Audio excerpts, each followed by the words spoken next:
제목은 기본의 기본이 되는 십계명입니다. 거기 적혀 있는 우리 출애굽기 20장 2절 말씀 우리 함께 읽겠습니다. 나는 너를 애굽 땅 종 되었던 집에서 인도하여 낸 너희 하나님 여호와로라. 네, 함께 계속해서 우리 현보 읽겠습니다. 본장은 십계명을 전하고 있다. 하나님께서는 하나님과 인간 사이에서 지켜야 할 네 가지 계명으로 하나님 외에 다른 신을 있게 하지 말 것, 우상을 만들지 말 것, 하나님의 이름을 망령되게 하지 말 것, 안식일을 거룩하게 지킬 것을 말씀하셨다. 이어서 인간과 인간 사이에 지켜야 할 6가지 계명이 등장한다. 하나님께서는 부모를 공경할 것과 살인하지 말 것, 간음하지 말 것, 도적질하지 말 것, 내 이웃에 대하여 거짓 증거하지 말 것, 이웃의 것을 탐내지 말 것을 말씀하셨다. 하나님께서 십계명을 말씀하신 후에 우레와 번개와 나팔 소리가 울렸고 산에서 연기가 올랐다. 이에 이스라엘 백성은 두려워 떨었고 모세는 백성에게 하나님의 강림하심을 두려워 말라고 전했다. 하나님께서는 모세에게 제단에 관한 법에 대해서도 말씀하셨다. 먼저 하나님은 은이나 금으로 신상을 만들지 말라고 말씀하셨으며 단을 쌓는 데에 쓰이는 돌은 절대 다듬지 말라고 말씀하셨다. 하나님께서는 이스라엘 백성이 하나님의 백성답게 살아가도록 하기 위해 율법을 주셨다. 구약시대의 율법은 무엇이 죄인가를 알게 하는 역할을 하였지만 오늘날 율법은 순종을 통해 하나님의 놀라운 복을 받을 수 있는 축복의 통로이다. 율법은 하나님의 자녀된 성도가 행복한 삶을 살 수 있도록 하는 지침인 것이다. 하나님의 뜻을 거역하는 자에게는 율법이 무거운 짐일 테지만 그것을 기쁘게 따르는 자에게는 복받는 지름길이 되는 것이다. 아멘. 네, 오늘 우리가 잘 아는 십계명을 주시는 모습이 나옵니다. 이 전장에서 이제 하나님께서 시내산에 강림하시고 모세와 아론을 그 앞으로 그리고 백성들을 그 시내산에 경계에 서게 하셨습니다. 이제 하나님께서 그 백성들이 하나님의 소유로서 제사장의 나라 또 거룩한 백성을 삼으시기 위해서 율법을 주십니다. 그들에게 율법을 주신 것은요, 구원을 위해 주신 것은 아닙니다. 그들이 무엇을 어떻게 하나님의 뜻대로 살 수 있도록 분별할 수 있도록 하나님의 백성으로서 지켜야 할 것을 그 규칙을 아주 기본이 되는 것을 알려주셨습니다. 그래서 십계명은 크게 두 가지로 나누죠. 하나님과 인간 사이의 계명이 그 1계명부터 4계명까지고요. 나머지 5계명부터 또 10계명까지 6가지는 인간과 인간 사이에 지켜야 할 계명입니다. 우리 이것을 쉽게 이야기할 때 이제 하나님 사랑 또 이웃 사랑 이렇게 표현을 합니다. 이제 이 계명을 통해서 이 백성들은 하나님을 사랑하는 법을 알 것이고요. 그리고 서로가 사랑하는 법을 알게 될 것입니다. 우리가 십계명을 잘 알지만 이 십계명은요, 세부적인 어떤 법조항 같은 것은 아닙니다. 좀 더 세부적인 내용은 이제 십계명을 주신 이후에 이제 40일 동안 모세를 통해서 따로 이야기를 하실 것입니다. 그렇기 때문에 가장 그들이 먼저 지켜야 하는 그 기본의 기본이 되는 십계명을 먼저 말씀하시고 나중에도 이 모세를 통해서 그 십계명을 두 돌판에 새겨서 그들에게 돌려보냅니다. 오늘 말씀에 보면요, 하나님께서 십계명을 다 말씀하신 뒤에 처음에 강림하실 때처럼 우레와 번개와 나팔 소리가 들렸습니다. 불 가운데 강림하셨으니 거기에는 또 연기가 자욱합니다. 백성들은 두려워했고 모세는 두려워하지 말라고 말합니다. 왜 그렇죠? 그것은 너희들의 순종, 그것을 시험하는 것이고 또 하나님을 경외하며 범죄하지 않도록 하나님께서 그렇게 두렵게 강림을 하셨다라는 것입니다. 이것은 너희를 심판하고 죽이는 것이 아닌 인도하신 그 하나님을 온전히 바라보고 또 하나님의 말씀에 순종하며 살아가기를 원하신다라는 것입니다. 왜 그렇게 하나님께서 두려움 가운데 강림을 하셨느냐? 하나님께서 그 이스라엘 백성들의 마음을 잘 알고 있었습니다. 분명 그렇게 하나님께서 말씀을 하셨지만 십계명에도 말씀을 하셨지만 그 백성들의 중심을 알고 있었던 거예요. 나중에 32장을 가게 되면요, 이제 모세가 40일 동안 하나님께 율법을 받았어요. 율법과 규례를 받고 산을 내려왔더니 물론 그냥 내려온 건 아니에요. 그 백성들이 범죄한 것을 보고 하나님이 백성들이 범죄하니 내려가라 해서 내려간 거죠. 그렇게 내려가서 보니 뭘 하고 있었습니까? 백성들이 아론에게 우리를 위한 신을 만들라라고 말하죠. 그렇게 금송아지를 만들고 죄를 범하게 되어집니다. 그들이 분명히 하나님이 강림하실 때 굉장히 두려워했어요. 우레와 번개와 큰 나팔 소리가 있었기 때문에 그들이 다 두려워 떨었다는 거예요. 지금도 두려워 떨고 있습니다. 그런데 나중에 40일이 지나고 나니 그들의 믿음이 돌아서게 되었다라는 거죠. 그러니 백성들이 하나님께 가까이 가지 못하고 그 경계 앞까지만 갈 수가 있었던 것입니다. 거룩하지 못한 자는 그곳에 들어가지 못하게 되어진 것이죠. 그렇게 하나님께서 십계명을 말씀하시고 이제 모세에게 새로운 율법을 이제 계속해서 말씀을 하시는데, 오늘 그 20장의 마지막에 기록된 첫 번째 그 율법이 바로 제단에 관한 법을 이야기하고 있습니다. 22절에 보면요, 여호와께서 모세에게 이르시되 너는 이스라엘 자손에게 이같이 이르라. 내가 하늘에서부터 너에게 말하는 것을 너희가 친히 보았으니 라고 말하고 있습니다. 그러니까 하나님께서 어떻게 강림하셨습니까? 불 가운데 강림하셨고, 그 연기가 지금 자욱해요. 그러니까 산에 하나님이 강림을 하셨지만 그곳에 뭐가 있는지 보이지 않아요. 모세도 그것이 흑암 가운데 들어갔다고 얘기를 하죠. 그곳에는 아무것도 보이지 않는 거예요. 그러니까 하나님께서 임하셨지만 그 형체가 보이지 않는다라는 것입니다. 그리고 말씀하시는 거예요. 내가 지금 형체가 없이 이 땅에 강림하였으니 하늘에서 말하는 것을 지금 너희가 보았으니, 23절에 말하는 거예요. 너희는 나를 비겨서 은으로 신상이나 금으로 신상을 너희를 위하여 만들지 말고 라고 말씀하십니다. 내가 지금 형체가 없이 왔으니 나의 어떤 모습으로도 나를 만들지 말라라는 것입니다. 십계명의 두 번째 계명과 같은 말씀을 지금 하시죠. 어떤 것으로도 또 어떤 모양으로도 하나님의 형상을 만들지 말라라고 말합니다. 왜 그렇습니까? 하나님은 전능하신 하나님, 어디에나 계시는 하나님이시기 때문에 그 형상이 중요한 것이 아니다라는 것이죠. 그가 하신 약속, 또 그가 하신 일들, 또 그가 하실 일들을 우리는 바라보는 것입니다. 뿐만 아니라 그 형상으로 만들지 말래요. 만약에 금이나 금으로 된 것을 만든다면 그것을 자기를 위하여 그것을 소유하게 되어진다는 것이죠. 너희를 위하여 만들지 말래요. 우리가 이 말씀을 사사기 17장을 생각하게 됩니다. 미가라는 사람이 자기를 위해서 은 200을 취해서 신상을 만들죠. 에봇도 있고 드라빔과 거기에 신당도 있습니다. 그리고 자신을 위해 예배할 제사장도 그가 가지고 있습니다. 다 자기를 예배할 거예요. 자기가 자기를 위해서 이것이 내가 내 가정에 세우고 그 신당을 가정에 세우고 그러면서 하나님께 복받기를 원했습니다. 아마 이 미가는 그렇게 확신을 하고 있었던 것 같아요. 내가 이 정도로, 내가 이렇게 하나님을 섬기니, 내 가정에 이렇게 신당도 있고 에봇도 있고 드라빔도 있고 제사장도 있으니 나에게 복을 주시는 것이 마땅하다라고 여겼다라는 것입니다. 그는 그 사실에 기뻐했고요, 그가 만족했습니다. 근데 그것은요, 하나님이 보시기에는 악한 모습이었다라는 것이죠. 스스로를 위해서 신상을 만든 것입니다. 자기를 위하여 만든 것을 하나님이라고 말하고 그것을 통해서 복을 받을 것이라고 그는 여기고 있었다라는 것이죠. 하나님께서 이것을 염려하셨다라는 것입니다. 우리가 사사기의 핵심을 잘 알고 있죠. 사사기의 핵심이 무엇입니까? 거기에는 왕이 없다라는 것이죠. 정말 이스라엘에 왕이 없습니까? 이스라엘 왕이 누구죠? 하나님이시라는 거예요.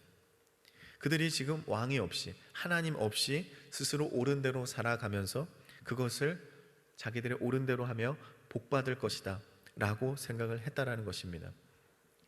우리도 이것을 조심해야 된다는 것이죠. 우리가 드리는 예배는 하나님을 향한 예배가 되어야 됩니다.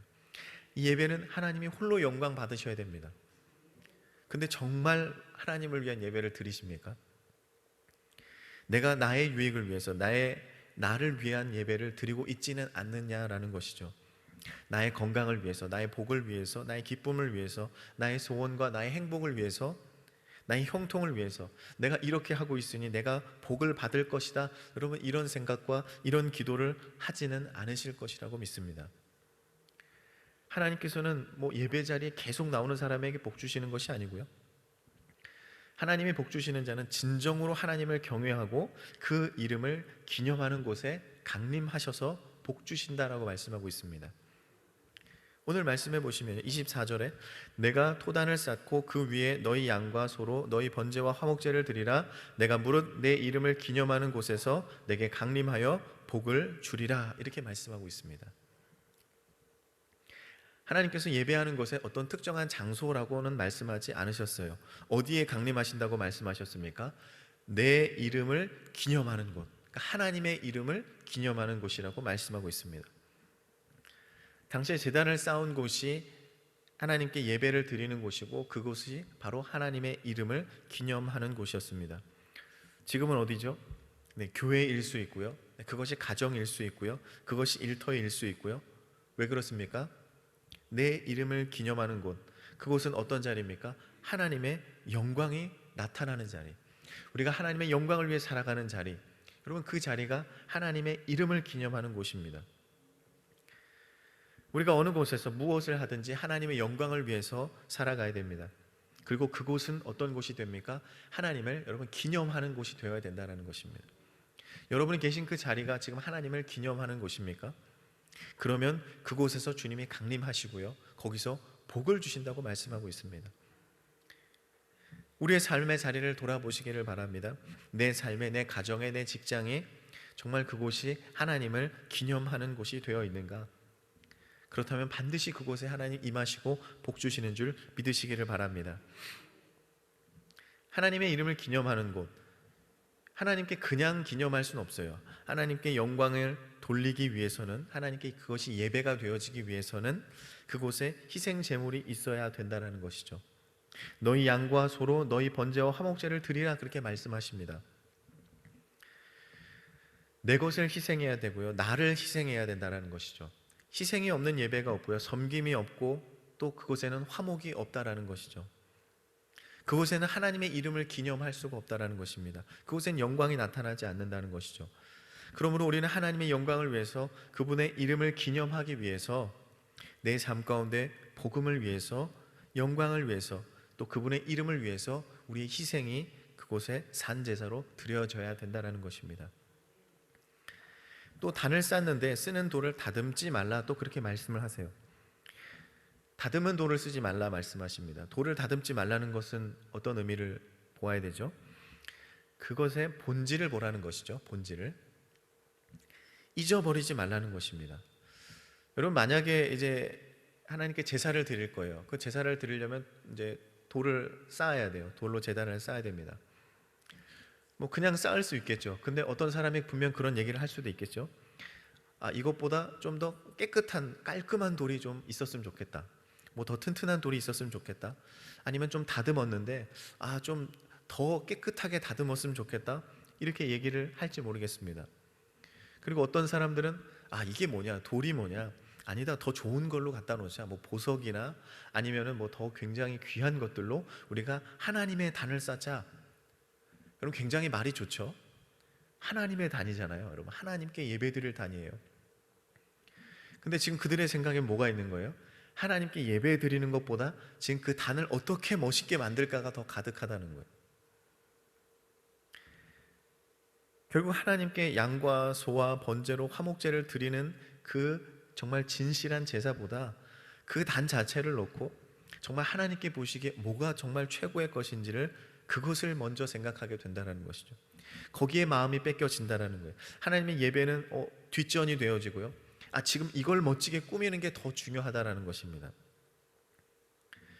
우리는 그 단을 그렇게 멋지고 귀하고 정말 최고의 것, 정말 이것을 하나님이 좋아할 것이다 라고 하면서 만든다면, 여러분, 그것은 뭐 믿음도 아니고요, 정성도 아니고요, 중요하지 않습니다. 하나님께서 말씀하시는 건 무엇이죠? 단의 모습은 신경 쓰지 말라라는 거예요. 25절에도 말합니다. 내가 내게 돌로 단을 쌓거든 다듬은 돌로 쌓지 말라. 내가 정으로 그것을 쪼면 부정하게 함이니라 라고 말하고 있습니다.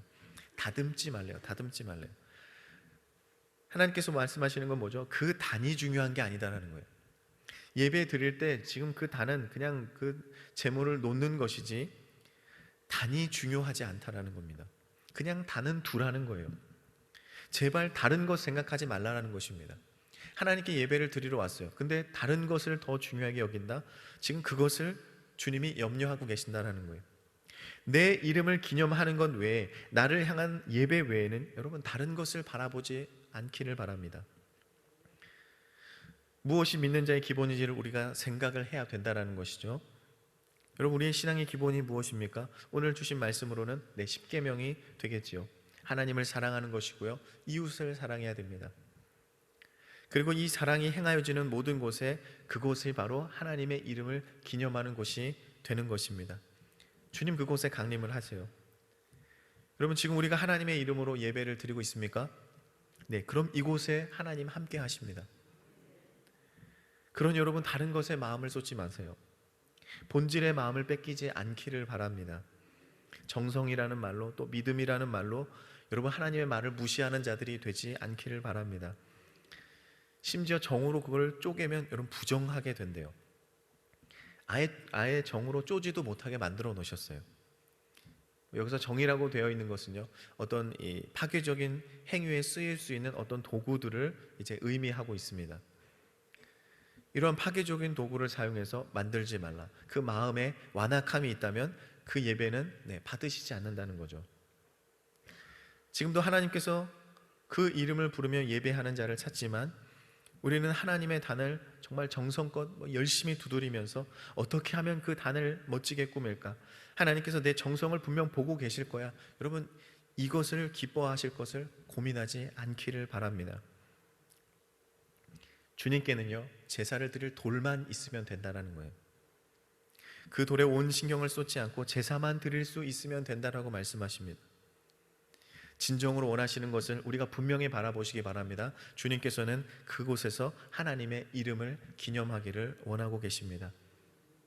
그것이 하나님께서 그들에게 원하셨던 가장 기본적인 십계명 이후의 첫 번째 계명이라는 것입니다. 그러면 우리 신앙도요, 여러분 다른 것이 중요하지 않습니다. 주님께서는요, 예배를 원하고 계신다라는 거예요. 그것이 가장 기본되는 성도의 모습이고요, 성도는 예배의 자리에 있어야 된다라는 것입니다. 여러분, 누가 어쩌고 누가 저쩌고 뭐 뉴스가 어떻고 옆에 사람이 뭐라고 하고, 여러분 그 말들이 중요한 것이 아니다라는 것입니다. 내가 거룩하게 준비가 되어 있는가? 내가 거룩한 자리에 들어갈 준비가 되어 있는가? 정말 내가 하나님을 예배하는 자인가? 내가 그 예배를 정말 진실하고 하나님께서 기뻐 받을 예배로 드리고 있는가? 그 모습 속에 십계명을 통해서 말씀하셨던 그 하나님의 사랑과 이웃 사랑의 모습이 나에게 있는가? 여러분, 주님은 그걸 바라보고 계신다라는 것입니다. 그러므로 예배의 자리에 나오시기를 바랍니다. 예배를 회복하시기를 바랍니다. 예배를 더 사모하며 하나님을 사랑하고 우리 가족 또 이웃에게 더욱 사랑을 베푸는 여러분들 되시기를 바랍니다. 이것이 이스라엘 백성의 기본이 되는 그 십계명을 주신 것처럼 우리에게 가장 기본이 되는 신앙의 모습임을 기억하시기를 주님의 이름으로 축원을 드립니다. 기도하겠습니다. 하나님, 감사합니다. 하나님, 오늘 우리에게 주신 말씀이 우리 기본이 되는 십계명에 대한 말씀을 나눴습니다. 그리고 십계명을 통하여서 우리가 하나님의 사랑, 이웃 사랑에 대한 말씀을 들었습니다. 하나님, 우리가 주님을 더 사랑하고 우리가 이웃을 더 사랑하는 모습이 우리 삶 가운데 나타나게 하여 주시옵소서. 그리고 그 모든 곳들이 하나님의 이름을 기념하는 귀한 자리가 되게 하여 주시옵소서. 나를 희생하게 하시고 그것을 통하여서 하나님 홀로 영광 받아 주실 줄 믿사오니 우리 성도들 기본이 되는 이 모습을 회복하게 하시고 하나님께서 쓰시는 귀한 백성들 될 수 있도록 주여 역사하여 주시옵소서. 감사드리며 예수 그리스도의 이름으로 기도하옵나이다. 아멘.